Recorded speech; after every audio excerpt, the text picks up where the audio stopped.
Hello again, everybody. This is Dan Clouser, and welcome back to the Journey of My Mother's Son podcast.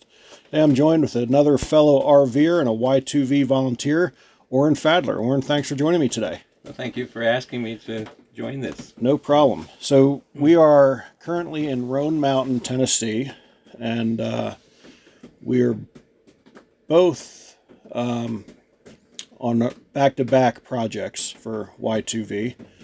We first met you back in Arizona at Picacho Peak State Park, and we were happy to hear that you were signed up for Lake Charles, and then didn't realize until we got to Lake Charles that you were going to be here in Roan Mountain as well. So a third project that we're doing together, so really enjoying it.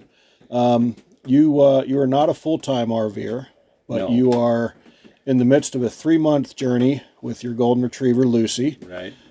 which is just wall-to-wall Y2V projects. Very true. Very true. So you're retired, 79 years old, when in the general contracting business for 47 years.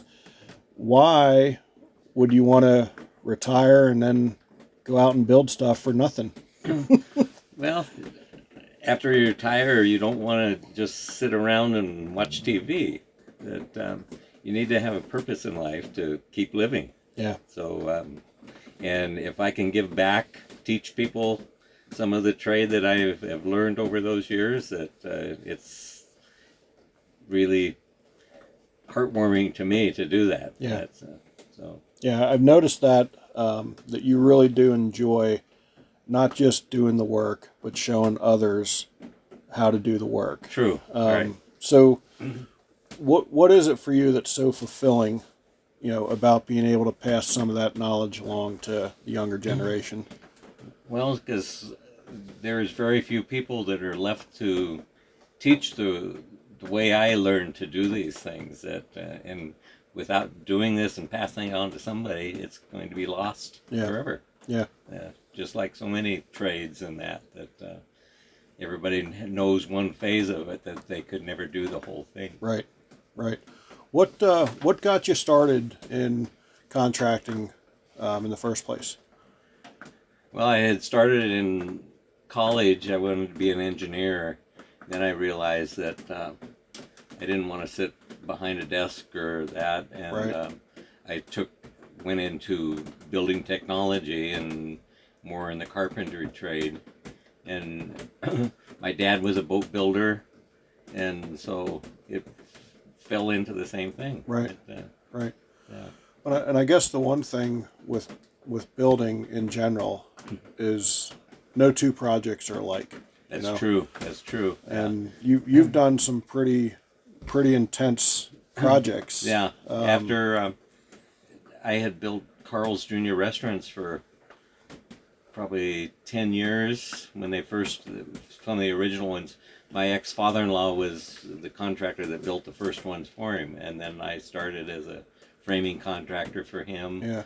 And when he retired, then I started as a general contractor doing them, and then they got so big that they were moving out of state doing it. I didn't want to get involved in that part of it, so I started doing other kind of projects. Yeah.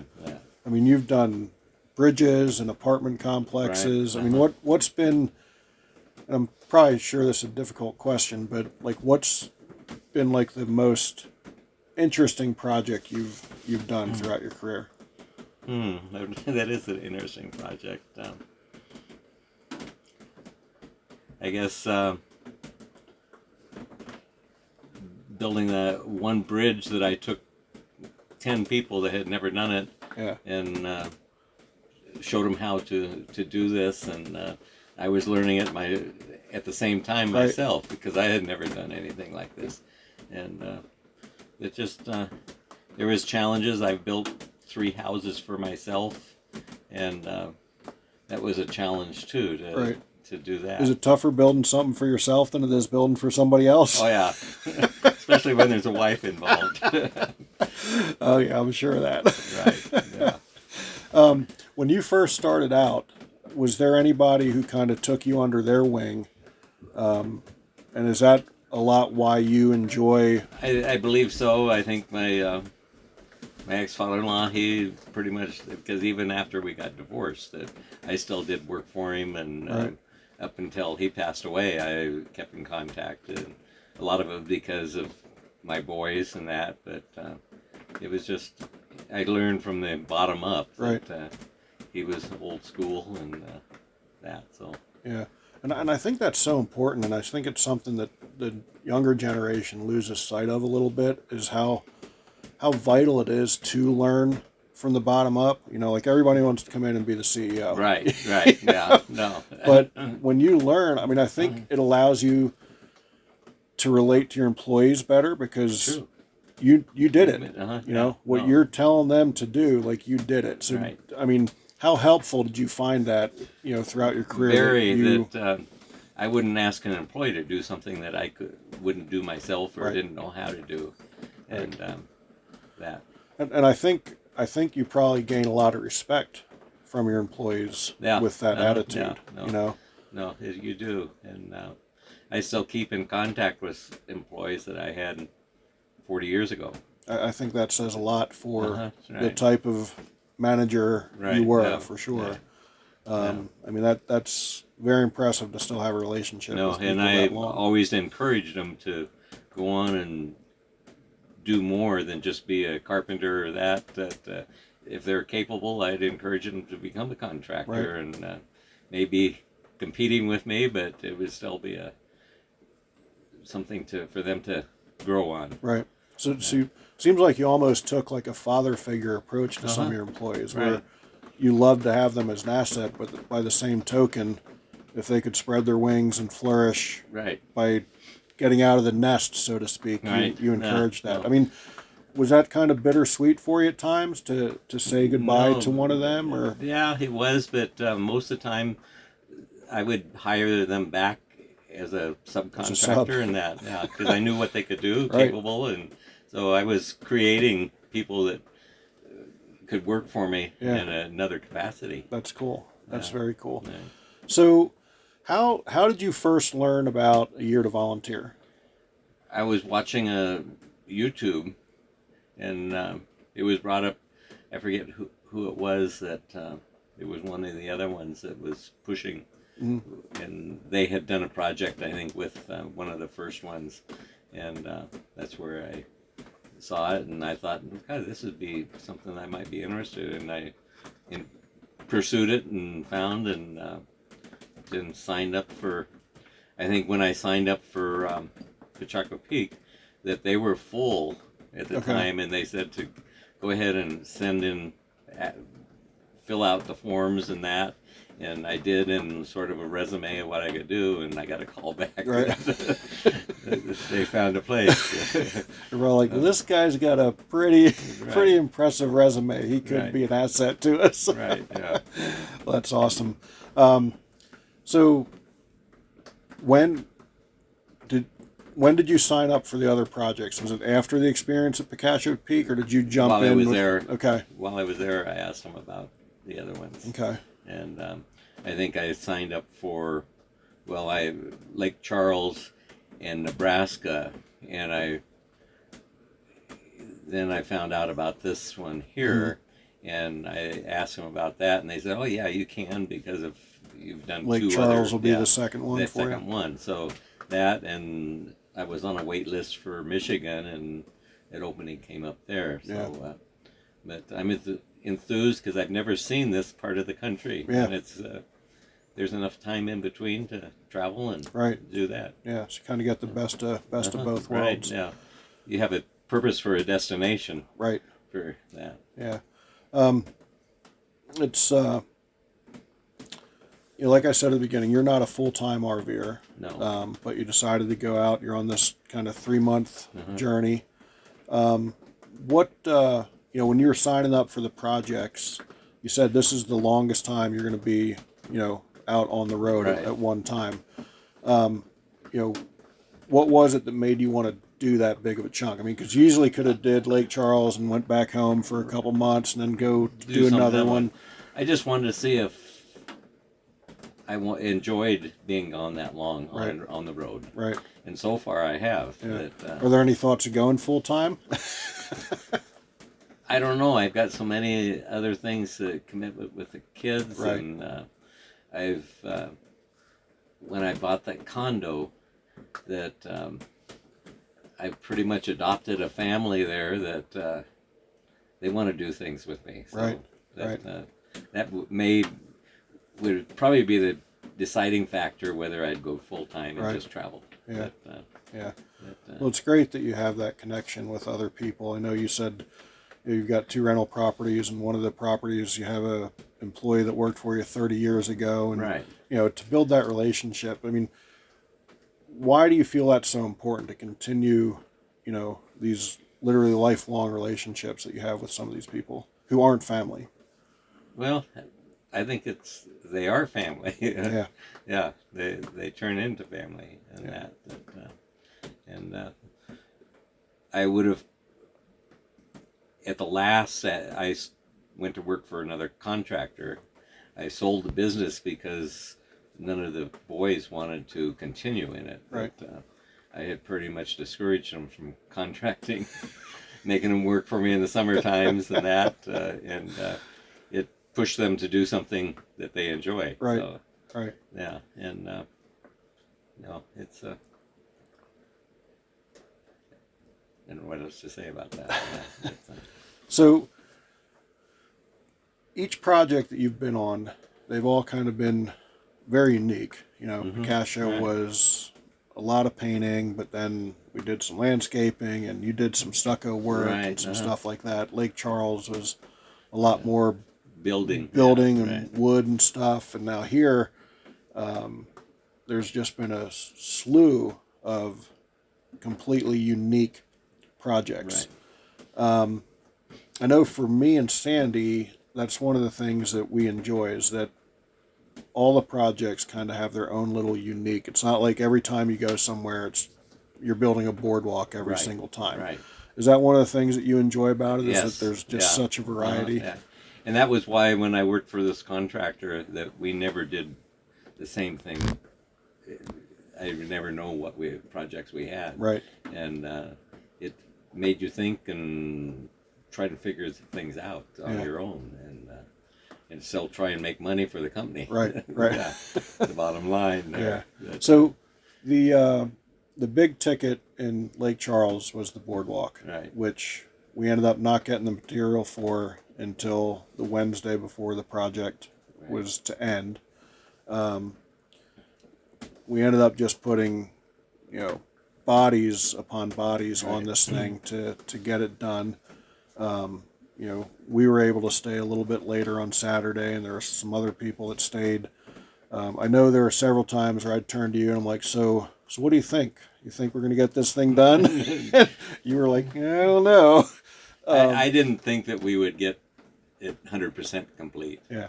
That I thought that we could get it framed up, and then the park could come in and put the deck on. Right. But at that point, everybody wanted to see it finished, Yeah. And I don't think that it would have taken probably 2 to 3 times the length of time to do it if we had the material to begin with. Right. Right. That is because one thing people would be doing other things also. Right. But it was just a motivational thing that once you started it. There's like this determination that this thing was going to get done. Yeah. And it was great the way it was designed, with all the offsets and stuff, that you could start from both ends. Right. And meet and not have to worry about lining up in the end. Yeah, But, very true. Very true. Because same otherwise thing with you're doing stuck. the decking. Yeah. Yeah. Yeah. So that was pretty wild for sure. And here in Roan Mountain, I mean, we've had everything from putting posts up in a barn, and replacing doors and all kinds of stuff. But for me, the coolest project we've done is at Flume. So tell me a little bit about when you first learned that was going to be one of our projects. Right. And it for me, being the guy who's taking instructions from you and handing you tools when you're doing your handiwork, it's like you had a clear vision as to how there was no blueprint for the flume. We had Right. the old flume, but you had a clear vision of how you wanted to put some curves in it. I mean, that to me seems like a gift. You can kind of literally visualize it and then know how to put it together. I mean, how does that process work for you? I have always been able to do that in projects. That I can look at a set of plans and then I can visualize what it's going to look like in the end. And I think everybody doesn't have that ability, right. And it's made life simpler for me, yeah. And that of doing a lot of projects, because yeah. I've done real unique projects otherwise. I will find that like water mains were made out of redwood encased and then band with steel or right. something, and so trying to adapt things and remake some of that stuff is it's just a unique process. Yeah, it really is. It really is. I mean, with obviously one of the other things with the Year to Volunteer is some of the relationships you get while you're on these projects. And I think, with the relationships you've built with employees over the years, again, how important is that to you? I know tonight we went out to dinner. We were planning on going somewhere else, and we found out it was closed. We're all in transit trying to figure out place right. number 2, and I remember you saying, as long as we're all together, right? You said. Yeah. So, how important is that, these new relationships, and then really keeping them? I think it's very important that that's all we have is each other. And once you build a relationship, you need to, I don't care if it's just one-sided that I have to contact or you're contacting. I think it's important to do that, to reach out to people and keep relationships going. Yeah, I agree. That's part of this whole group is building a relationship with more people. Yeah, I agree.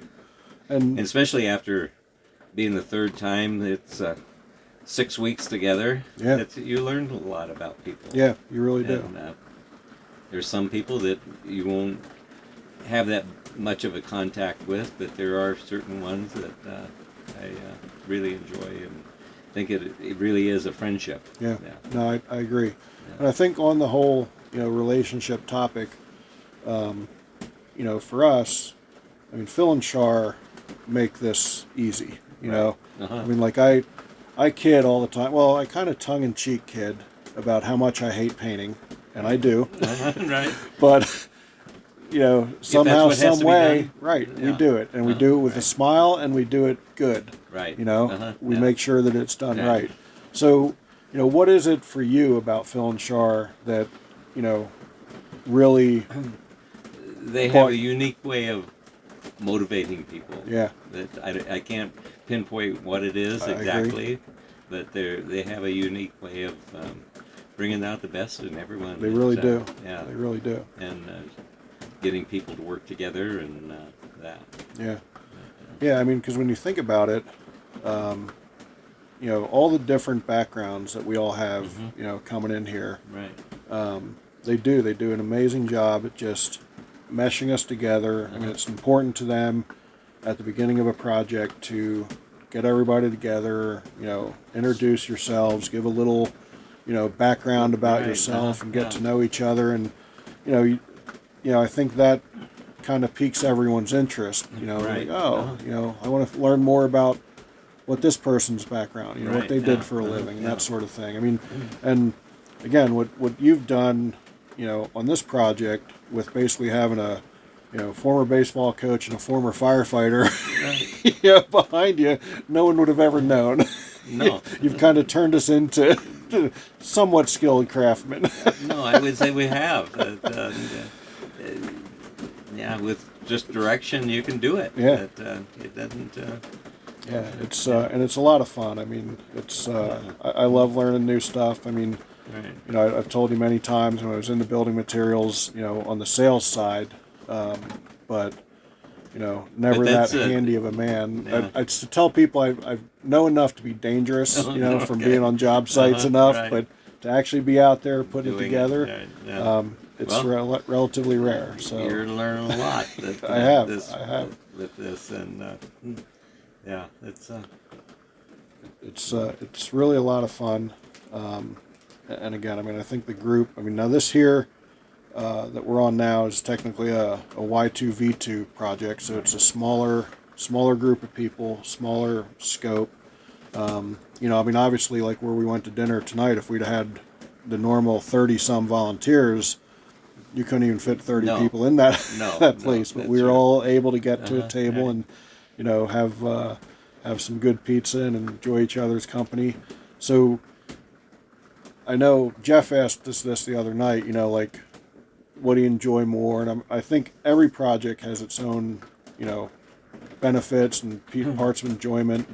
But the smaller group, the more intimate group, I think really is, you know, and we're working with everybody every day. We're like at Lake Right. Charles, where we had such, you know, we've literally gone, you know, opposite ends of the spectrum from Right. biggest group to smallest group. You know, there are people we didn't work with at all Right. Yeah. in Lake Charles. So, you know, what are kind of, I don't want to say pros and cons because I don't know that there's any cons, but like, what are the pros and pros of the bigger and the smaller group?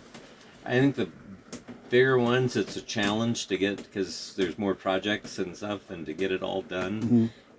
But the smaller ones, as you said, that it's amazing how much we've got done with 10 people. Yeah. That we've percentage-wise, we've probably got more work done with the 10 people than we did with 49 people. Yeah. Overall, You're probably right.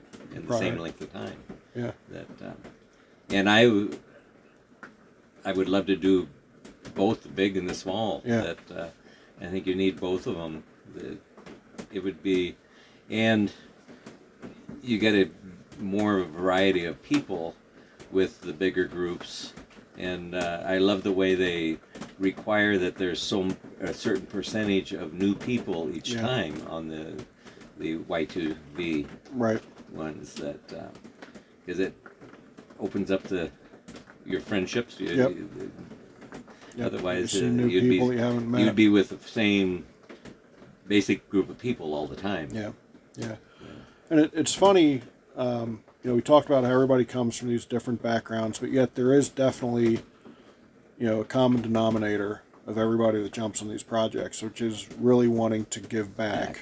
And, you know, I tell everybody all the time, I mean, I came from, you know, being raised by two very giving parents, so it was just kind of like in my DNA as I got older that this is just what we did. Right. What was it that made you feel that giving back is so important? Well, that was the way I was brought up. Yeah. For one thing, that we were expected to give back or help whoever you can. If somebody needs help, you gave it to them. You didn't turn your back to them and let them deal it on their own. Yeah. That it's. I started working at a very young age, and I think that's the worst thing that kids is not requiring them to work in the summertime. As soon as they're old enough to get a job, even if it's just 10 hours a week or something in the summertime. Right. Something. They need to work or learn work ethics. Yeah. And kids don't have that today. Yeah. That, And you even kind of go a little above and beyond on these projects where, you know, like you just ran to the hardware store to get the fasteners we needed, as opposed to, you know, telling Jeff and Susan, hey, tell the park to do this. I mean, you know, why do you do that? I mean, you're spending your own money to just kind of chip in. I'm thankful that I'm capable of doing that. I have the ability to do that, to give, because I donate a lot through the years. That not only this, but I every year I volunteer for the Susan B. Komen 3-day walk in San Diego. Okay. And as a crew member, setting up camp and that, and it's just everybody needs help, and if I'm financially capable of giving it, then why not? Right.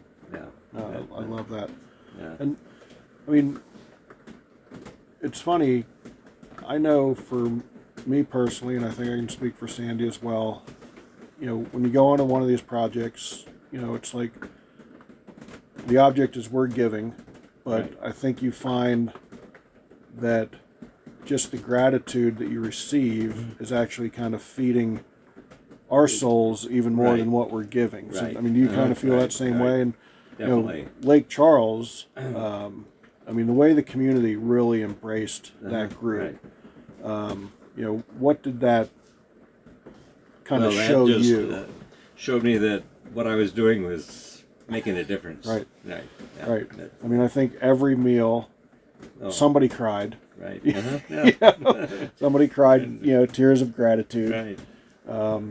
And just interacting with them. I mean, they were just so grateful Right. that Yeah. we were there. I mean, that Yeah. park was a staple in their community and has not been open for a year and a half now. Yeah. And to see what it meant to For- those people. For people that had no stake in the park at all, or would probably never come back and use it, Right. would still put their time in and the effort and the cost of getting there, and Yep. no, it's well worth it to see what it does and what the impact it'll make for the people in the end. Yeah. I think that area is. I'm surprised that they're doing as well as they are with. It seems like just one after another Yeah. that they just start to recover and they're hit again. Yep. And Yeah, sure does. and it just shows the quality of the people there. Yep. Resilient, for Resilience, and even though there's a lot of poverty, and you can see it just driving around. Yep. That they're still happy people, and sure. Absolutely. yeah.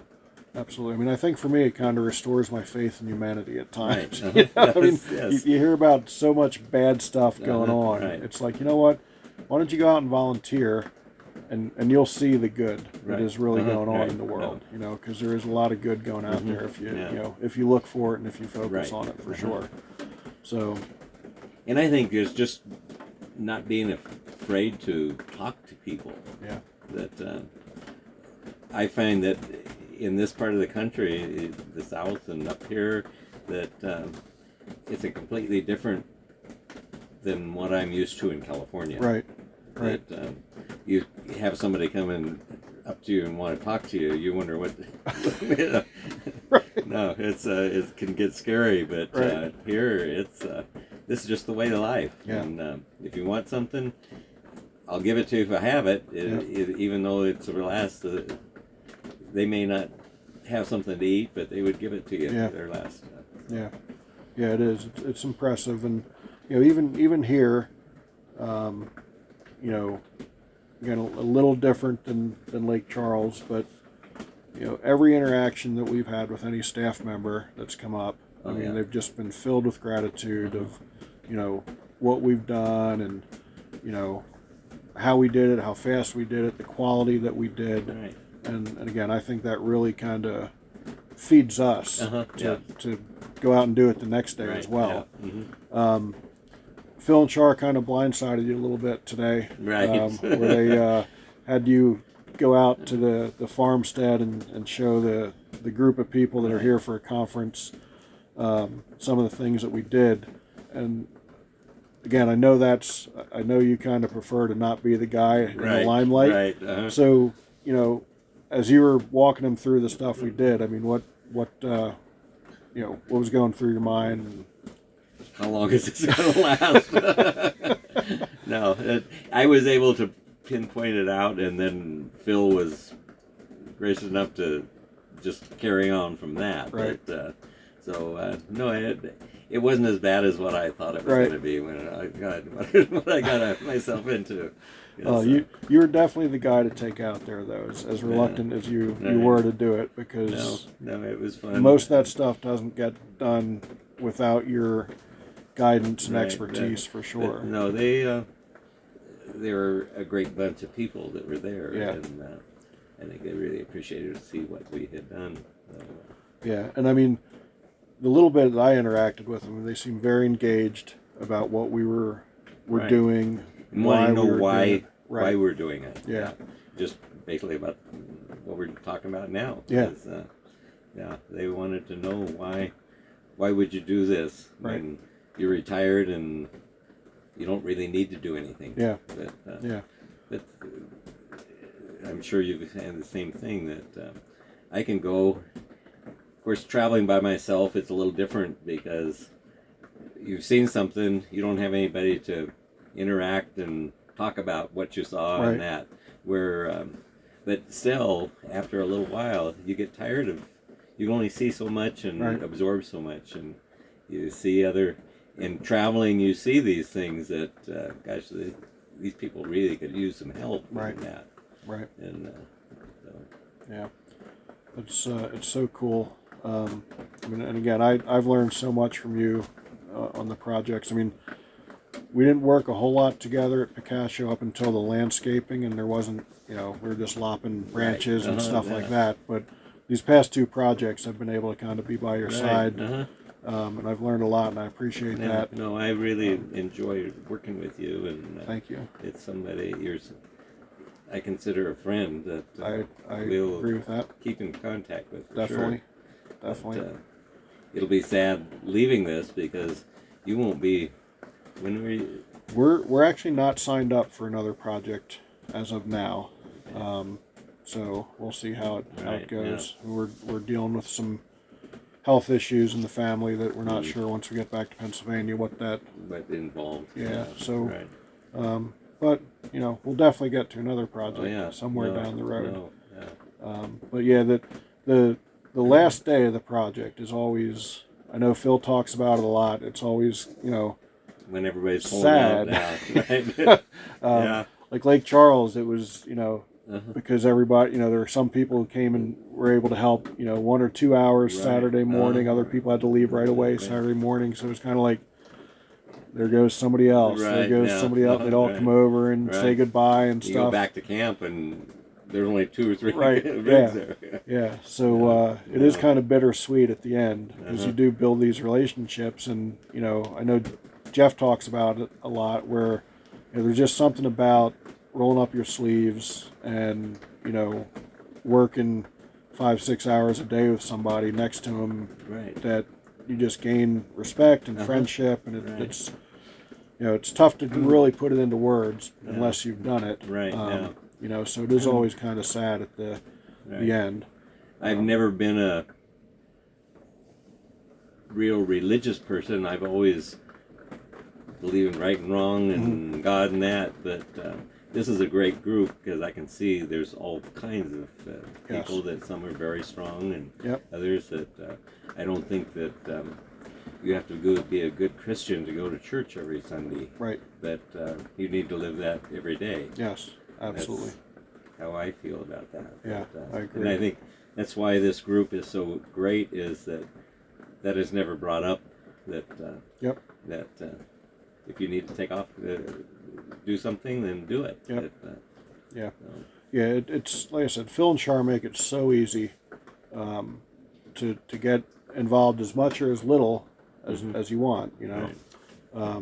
So I think kudos to them for continuing to just push through and keep doing this, because I mean they are really, when you think about the lives they're changing, there's so many different dimensions to that. I mean, changing our lives, changing the lives of the people whose projects we're doing, and the ripple goes so far beyond that because it literally changes everyone else's interaction with other people.